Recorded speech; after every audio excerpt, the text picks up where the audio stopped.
Salamo I tolu se fulfitu. O upu apoa ia leti ngai tangata bioleanga. A ia whātua I le alofa o le atua. O le salamo a tavita. Aua e te whaameo o naue a bioleanga. Aua foi e te losi o naue whai mea leanga. Aua e le pine o na se ina I lātou e pei o le mutia. E mamae I lātou e pei o le vaumua la ula. Ia e whātua ia Jehova. Ma e whaia mi o le lei. Ia e nofo I le nuhu.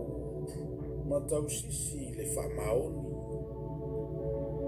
Ia e fia lava oe ia Jehova. O na fo ina le e ia te oe o me manao ia I lo loto.